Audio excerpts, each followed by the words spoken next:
Sama berikan senyuman dulu pagi hari yang indah ini saudara. Boleh jumpai kanan kiri depan belakang mengatakan mari bersukacita dalam Tuhan. Haleluya. Dari senyuman yang kelihatan mana yang udah gajian, mana yang belum. Praise the Lord. Memang kalau akhir bulan itu saudara, kadang-kadang ada orang yang sukacita, ada yang wajahnya tertekan banget saudara. Tapi saya percaya dalam segala keadaan tetap bersukacita. Amin. Kenapa? Karena Tuhan luar biasa bagi setiap kita. Sekali lagi sama-sama berikan senyuman, bilang sama kanan kirimu dalam segala keadaan tetap bersukacita karena kita punya Tuhan yang setia. Sekali lagi tepuk tangan yang paling meriah buat Tuhan. Haleluya. Dan senang bisa jumpa dengan saudara. Saya melihat semangat yang luar biasa, kesetiaan yang luar biasa mencari Tuhan. Saya mau bilang sekali lagi saudara, orang yang semangat setia cari Tuhan, janji Tuhan, hidupnya anak cucunya pasti diberkati Tuhan. Sama-sama bilang sama saya, aku pasti diberkati Tuhan. Anak cucuku pasti diberkati Tuhan. Bilang kanan kirimu, kamu juga pasti diberkati Tuhan. Bilang sama yang ngomong, kamu luar biasa. Bilang sama yang ngomong, semangat. Tepuk tangan yang paling meriah buat Tuhan. Haleluya, haleluya. Sampai mulai dibantu monitor, naik dikit lagi di monitor sedikit saja. Sambil yang bawa Alkitab, kita mau angkat Alkitab kita. Alkitab juga boleh, Alkitab juga boleh, yang nggak boleh kita angkat tangan juga boleh. Sama-sama dengan iman percaya, sama-sama kita katakan dalam nama Tuhan Yesus. Aku percaya Alkitab ini adalah firman Tuhan. Setiap kata kalimatnya sanggup memberkati aku. Dan hari ini aku pasti diubahkan, aku pasti dipulihkan dalam nama Tuhan. Sama-sama kita katakan amin. Haleluya. Terima kasih Solmen. Yuk kita buka Matius pasal yang ke-27. Kita akan baca bergantian 45 sampai 50. Saya 45 sekarang pandang gantian 50. Kita akan baca sama-sama Matius pasal yang ke-27 ayat 45 sampai 50. Yang sudah di sana boleh bilang aku diberkati Tuhan. Haleluya. 45 dikatakan apa? Mulai dari jam 12 kegelapan meliputi seluruh daerah itu sampai jam 3. 46 silakan.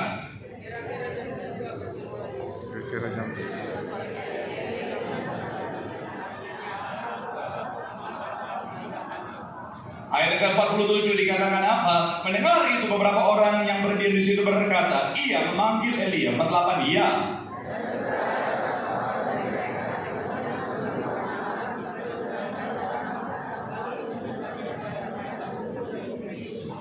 Ayat 49 dikatakan apa? Tetapi orang-orang lain berkata, jangan, baiklah kita lihat apakah Elia datang untuk menyelamatkan dia. 50 sama-sama 3 ya. Yesus berseru pula dengan suara nyaring, lalu menyerahkan nyawanya. Dan saudara, masih dalam suasana Paskah. Kemarin kita sudah merayakan Jumat Agung, minggu kemarin kita sudah merayakan yang namanya kebangkitan Tuhan saudara. Dan kalau bicara tentang Jumat Agung, ada banyak orang meresponnya dengan kesedihan saudara. Makanya datang ke gereja hitam-hitam semuanya saudara, persis kayak depletor mau bertugas saudara. Pokoknya hitam-hitam semua. Dan ketika Paskah banyak orang datang ke gereja pakai baju berwarna-warni saudara. Udah kayak taman di bunga saudara. Desa bunga di taman saudara, puji Tuhan. Nah, saya mau bilang, kayaknya banyak yang belum kayak bunga di taman saudara. Dan saya mau bilang sekali lagi saudara, ya itu baik saudara, artinya it's okay saudara. Tapi begini saudara, apakah respon kita hanya sampai pada hari itu saja? Saya mau bilang saudara, tidak. Kenapa? Karena karya keselamatan Tuhan itu untuk kehidupan kekal. Artinya apa? Harusnya dalam perjalanan kehidupan saudara dan saya, kita harus meresponi dengan benar setiap karya keselamatan yang sudah Tuhan kerjakan bagi setiap kita. Sampai kapan? Sampai kita menerima, sampai kita menikmati, sampai kita akhirnya akan terangkat ke surga untuk hidup yang kekal. Makanya hari saya akan ajak saudara untuk sama-sama kita akan membahas tentang bagaimana seharusnya kita meresponi karya keselamatan. Dalam tema khotbah meresponi karya keselamatan. Sama-sama bilang sama saya meresponi. Sama-sama bilang sama saya karya keselamatan. Karena ini penting saudara. Ada banyak orang saudara sebenarnya sudah menerima karya keselamatan, tapi karena responnya salah, tindakannya jadi salah saudara, akhirnya apa hasilnya, endingnya bisa berbeda. Makanya hari ini kita akan sama-sama membahas meresponi karya keselamatan. Bagaimana seharusnya kita meresponi karya keselamatan. Doa saya melalui firman Tuhan hari ini, saudara jadi tahu dan saudara melakukan apa yang saudara lakukan dalam meresponi karya keselamatan. Kapanpun waktu Tuhan, kita akan pesta dalam kerajaan surga. Yang setuju boleh berikan tepuk tangan yang paling meriah dulu buat Tuhan. Haleluya. So, bagaimana seharusnya kita meresponi karya keselamatan? Yang pertama saya mencatat dengan menghargai karya keselamatan. Sama-sama bilang sama saya menghargai. Sama-sama bilang sama saya menghargai karya keselamatan. Amin. Kita buka ayatnya yang ke-24 dalam 1 Petrus 2. 1 Petrus 2 ayatnya yang ke-24. Sama-sama yang sudah di sana boleh bilang aku diberkati. 3 ya. Dia sendiri apa? Dalam tubuhnya di kayu salib supaya kita apa? Yang telah mati terhadap dosa hidup untuk apa? Kebenaran. Oleh bilur-bilurnya kamu apa? Sekali lagi saudara, ia sendiri telah memikul dosa kita di dalam tubuhnya di kayu. Sama-sama bilang sama saya, karya keselamatan. Amin. Dan saya bilang saudara, respon kita adalah apa? Supaya kita yang telah mati terhadap dosa adalah apa? Hidup untuk kebenaran. Saya mau bilang sekali lagi saudara, Tuhan sudah mengerjakan karya keselamatan yang bagi setiap kita saudara. Dan saudara dan saya yang sudah menerimanya, kita harus meresponinya dengan cara yang benar. Dan bagaimana kita meresponinya dengan cara yang benar adalah bicara tentang dengan menghargainya. Sama-sama bilang, sama saya menghargai.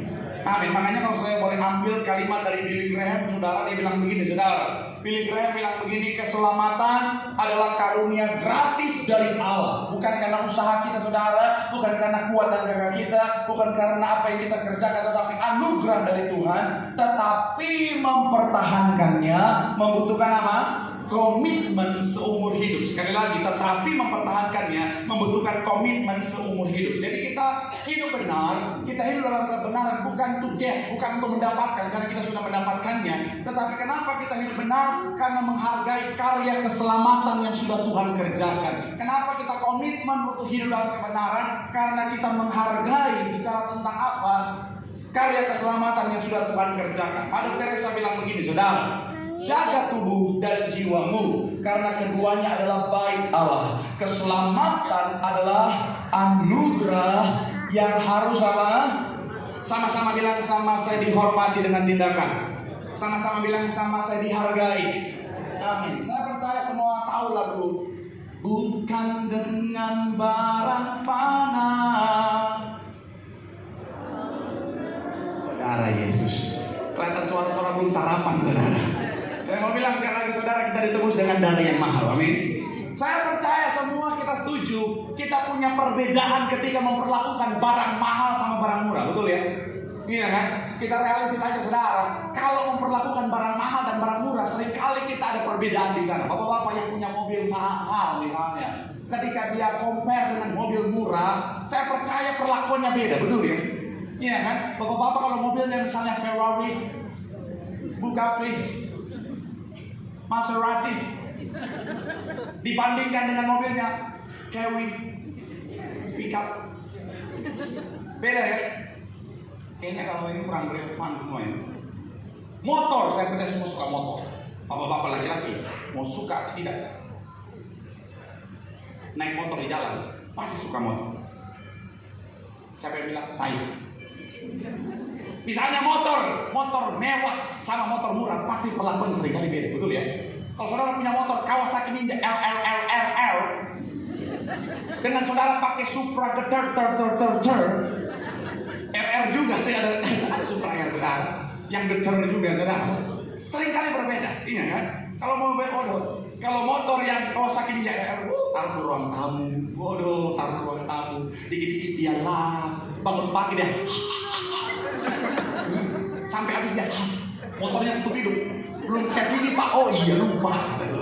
Coba kalau motor Supra getar, apalagi udah sayapnya udah nggak ada, bodinya udah nggak ada, sisa rangka saudara. Kadang-kadang taruh di pinggir jalan, istrinya bilang panas, aku bilang ya maling juga panas ngambilnya. Saya mau bilang ya, ada perbedaan, betul kan ya? Ibu-ibu kalau tas itu paling cocok analoginya. Ibu-ibu kalau tas mahal, cara perlakuannya dengan tas murah beda. Cara bawanya on point selalu nih, terlalu di tengah. Kalau berjalan nggak boleh tersentuh orang. Kalau foto harus selalu taruh di depan. Kalau duduk di pangkuan. Anaknya mau duduk, jangan. Ini tempat tas mama, darah Yesus. Pas pulang, taruh di kotak, ada kotak khusus, ada cerminnya, ada lampunya, ada hidrogelnya, biar tidak berjamur. Dia pakai senter, taruh memang, pakai kaca. Coba kalau tas murah, nggak ada on point, nggak ada. Pokoknya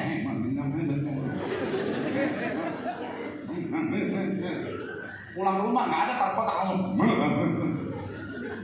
Saya mau bilang sekali lagi saudara, kalau barang saja kita tahu bagaimana memperlakukannya, kalau barang mahal saja kita tahu bagaimana seharusnya memperlakukannya. Kenapa darah yang mahal, penebusan karya keselamatan tidak kita perlakukan dengan benar? Shalom. Saya mau bilang mohon maaf ya, Kalau kita hidup seenaknya, artinya kita tidak menghargai apa yang sudah Tuhan kerjakan di Terkasari.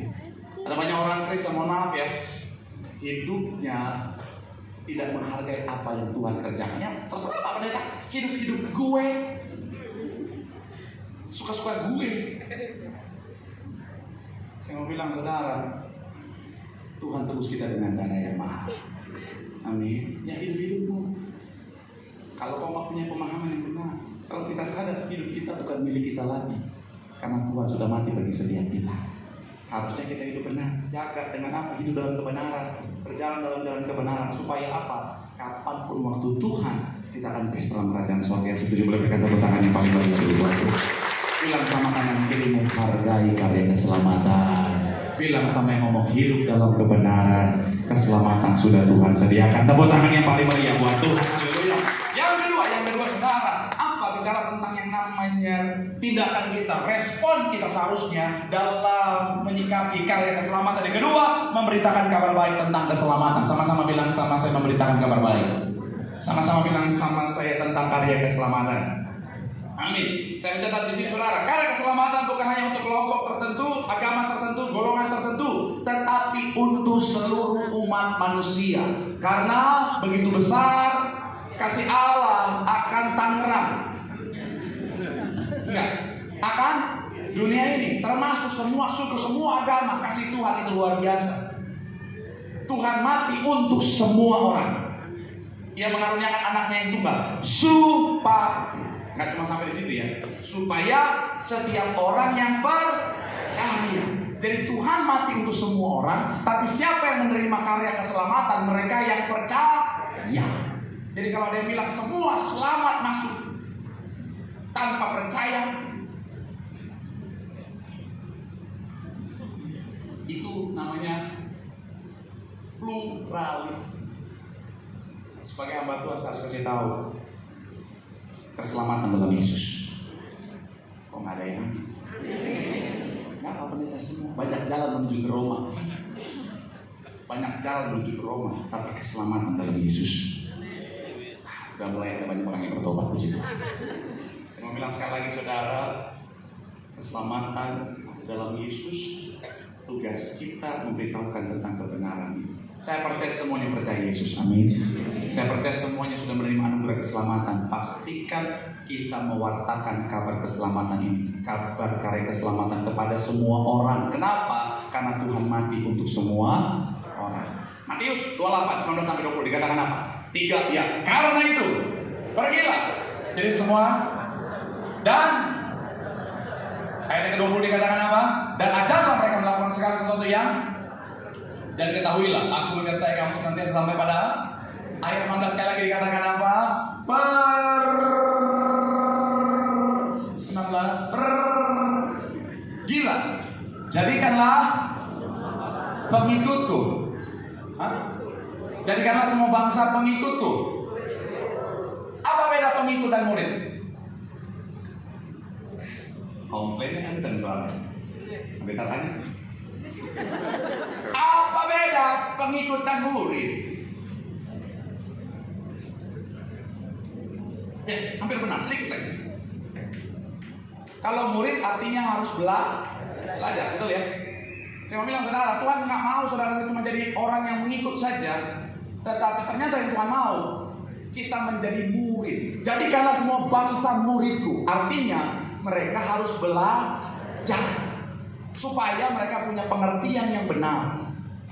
Makanya kita jadikan semua bangsa muridku. Mereka harus belajar, harus punya pengertian yang benar. Karena pengertian yang benar akan menghasilkan iman yang benar. Iman yang benarlah yang akan menghasilkan tindakan yang benar, hasil yang benar. Coba tim saya boleh bantu gambarnya, boleh munculkan urutannya. Saya mau bilang sekali lagi saudara, iman itu saudara, kenapa akhirnya menjadi keselamatan, berkat, kemuliaan, bisa dan lain-lain, itu harus didasari oleh apa? Pengertian atau pemahaman yang benar. Iman timbul dari apa? Pendengaran kan? Apakah firman yang cuma didengarkan begitu saja? No. Tetapi firman yang kita dengarkan bahasa aslinya artinya apa? Didengarkan dan dipahami, saudara. Makanya butuh yang namanya perenungan akan firman, betul ya? Nggak apa-apa ya, betul. Oh, ya udah lagi berat nanti. Tapi serius saudara untuk punya pemahaman yang benar. Karena sekali lagi iman nggak akan muncul Kalau firman cuma kita dengarkan tanpa kita pahami dengan benar, makanya butuh yang namanya pengertian atau pemahaman. Saudara ingat ketika Tuhan Yesus pulang kampung ke Nazaret, ada banyak orang nggak terima mujizat. Ingat, mujizat berkat pemulihan semua terdampak. Kenapa mereka nggak terima mujizat? Apakah pada saat itu Tuhan nggak punya kuasa? Punya. Kenapa mereka akhirnya Tuhan punya kuasa, mereka nggak terima mujizat? Karena tidak ada apa di sana. Ini Kristen bukan saudara. Bagaimana menjadi memuridkan ini? Saya nggak mau saudara saya suka jemaat sukacita, ketawa-ketawa ke gereja, tapi saya mau saudara pulang juga ada yang dibawa pulang. Jangan sampai saudara pulang gereja, berita masalah apa tadi? Nggak tahu.